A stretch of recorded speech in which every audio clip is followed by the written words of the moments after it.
मेरी माँ हमेशा बोलती है, जो होता है अच्छे के लिए होता है। और आज की कहानी में भी हम यही देखेंगे।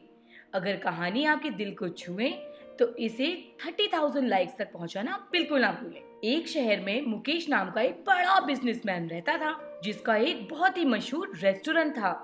मुकेश को अपने काम से बहुत लगाव था। वो कोशिश करता था कि रेस्टोरेंट में बिना खाए कोई वापस ना जाए। मुकेश के रेस्टोरेंट में अनिल और मनीष नाम के 2 लड़के काम करते थे। जहां अनिल काफी मेहनती था, वहीं मनीष जब देखो तब मुंह बना के बैठा रहता था। अनिल पूरी कोशिश करता था कि मुकेश जी से एक एक काम अच्छे से सीख ले। लाओ मालिक, मैं साफ कर देता हूँ। जब देखो तब मालिक के पीछे ही लगा रहता है। मनीष, मैं तब तक टेबल चमका रहा हूँ, तुम जरा ये फर्श चमका दो, बड़ी मेहरबानी हो जाएगी। तुम्हें क्या मैं लोगों की गंदगियां साफ करने वाला दिखता हूँ? मैं नहीं करता ऐसे काम। अरे इसमें बुरा ही क्या है? जमीन को गंदा भी तो हमारे जैसे ही लोग करते हैं ना। ओह, आज मैं लीवाइस की जीन्स पहन के आया हूँ, मेरे कपड़े खराब हो जाएंगे। मैं नहीं करने वाला ये सब। ठीक है भाई, कोई बात नहीं, मैं ही साफ कर लेता हूँ। अनिल, मुझे थोड़ा ना बाहर जाना है। आने में थोड़ा हो सकता है वक्त लग जाए, तो तुम और मनीष जो है ना, जरा रेस्टोरेंट का ध्यान रखना, ठीक है? हाँ मालिक, आप तनिक भर भी चिंता ना करें।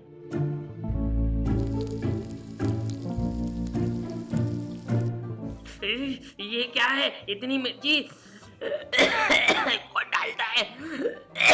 मेरा तो इस किचन में रहना मुश्किल हो गया है। अरे भाई, जैसा बनाने को बोला गया है वैसा ही तो बनाऊंगा ना। तुम जाओ और पूछ लो उन्हें, कुछ और तो नहीं चाहिए। मैं नहीं जा रहा हूँ।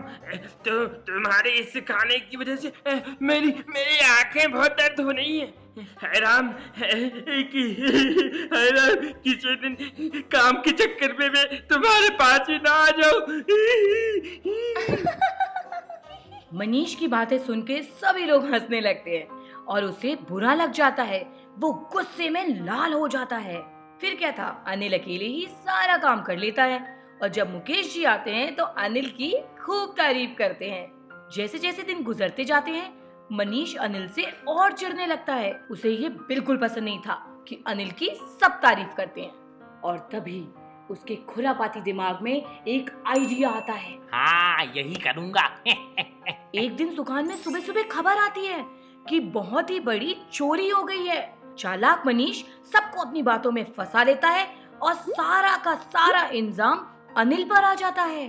अनिल, मुझे तुमसे ऐसी उम्मीद नहीं थी। मैं तो जानता था मालिक, इसका ऐसा बर्ताव इसलिए था कि एक दिन ये ऐसे नुकसान करे और किसी को पता भी ना लगे। मैं तो कह रहा हूँ इसे काम से निकाल दो मालिक। बड़ा आया था, मुझे काम सिखाएगा। अनिल को काम से निकाल दिया जाता है।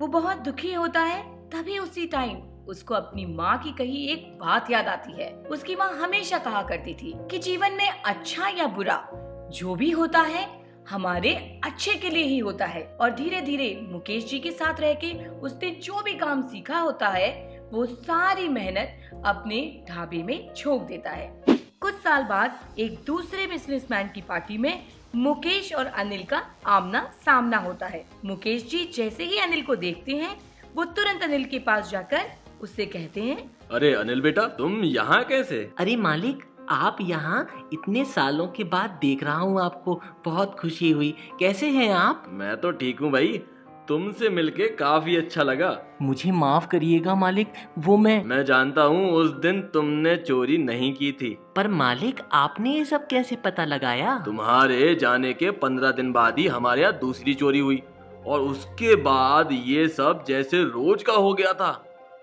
जब पता करवाया तो समझ आया कि इन सब में मनीष का हाथ था। उसके झूठ बोलने, काम ना करने और चोरी करने की ऐसी वजहों से ना, उसे तो मैंने काम से ही निकाल दिया। लेकिन इस सब में मेरा काफी नुकसान हो गया। अनिल, मुझे इस बात का बहुत दुख है, माफ कर देना मुझे। अरे नहीं नहीं मालिक, शर्मिंदा मत कीजिए। जो भी होता है हमारे अच्छे के लिए ही होता है। अगर वो सब ना हुआ होता तो आज मैं यहाँ नहीं होता। मैं आपको बहुत मानता हूँ। और देखिए, वहाँ से निकलने के बाद आप ही के नाम से ये रेस्टोरेंट का बिजनेस शुरू किया है। आपके यहाँ जो सीखा उसी से इतना नाम कमा पाया हूँ, वरना मुझे कहाँ कुछ आता था। देखो भाई अनिल, अब सारा बिजनेस तुम ही संभालो। तुम्हारे भरोसे मैं अब थोड़ा चिल कर पाऊंगा। तो देखा ना बच्चों, जो होता है अच्छे के लिए ही होता है। अनिल को जब नौकरी से निकाला गया तो हम सभी को लगा कि बहुत बुरा हुआ, लेकिन अच्छा या बुरा जो भी होता है हमारे साथ वो अच्छे के लिए ही होता है। और इसी ने अनिल के लिए सफलता के सारे द्वार खोल दिए।